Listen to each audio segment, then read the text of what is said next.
Well, number one, we've had people on the panel here and they spoke very well. Spoke about the big companies, they have the money to say, well, I want to be here, and they spend millions to be in there. But let's take it down to somebody down the street who really want to really open this store. What does it take? Number one, you got to be passionate about what you do. If not, you're going to be successful about it. So passion has to come in. If you're passionate about what you do, you're going to be successful. If the passion is there, start looking for the money. And two things have to meet, meaning preparation and opportunity. You're going to have a banker talk to you. You're not going to have all the money to open a store. For example, if Marcos Pizza cost you maybe about $500,000, $450,000, $500,000, how many of us have $450,000 now? I can't just wait it to be spent. Some people do. They've been there for a long time. But let's talk about the local citizen here who is here today and say, well, I really want to own my own store. What do I do? So number one, you got to be passionate about what you want to do. Like I said earlier, you got to really want to do this.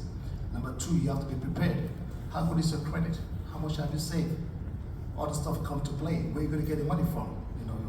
To line of equity from your home or borrow from people. But that's what you need to look for. And if you have those, and for example, you look at a project for $500,000, you need about $100,000 or more cash at closing.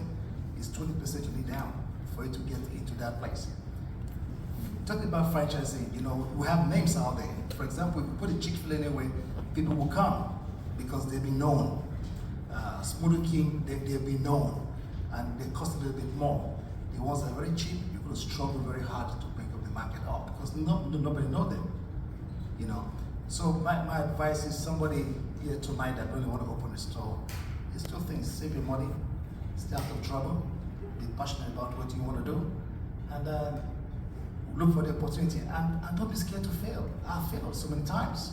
My mouth is so sweet now. I have a couple of locations, but my story is not that sweet from the beginning. It was tough, but tough people don't quit. You just gotta be tough and give it a shot. If you fail, so what? Is it the first time you failed in your life? No. Is it gonna be the last time? No. The money you're gonna lose, you never had it once upon a time, right? Give it a chance and just try. And if you try, like maybe Christian and God being on your side, move it to the next level. Thank you.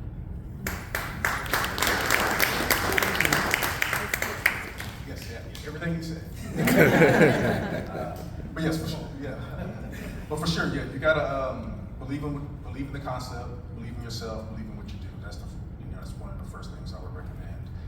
A lot of stuff I didn't know, starting off was in franchising is that, I didn't come from money at all, right? So I just didn't have the money in the bank account. I didn't come from a trust fund baby. I didn't hit the lottery or anything like that.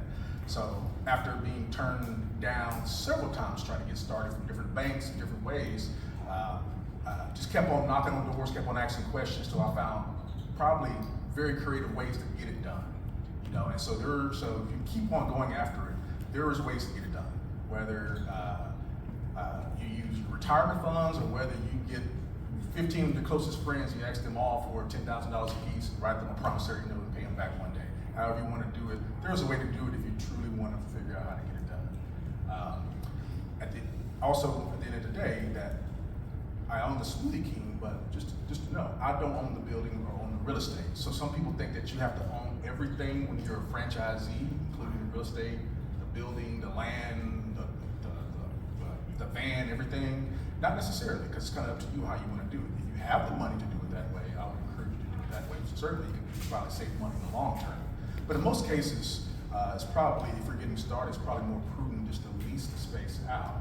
And then over time, as you grow your portfolio and get money in, then I would probably encourage you just to start building your own buildings and buying land. Therefore, you can save money over the long term.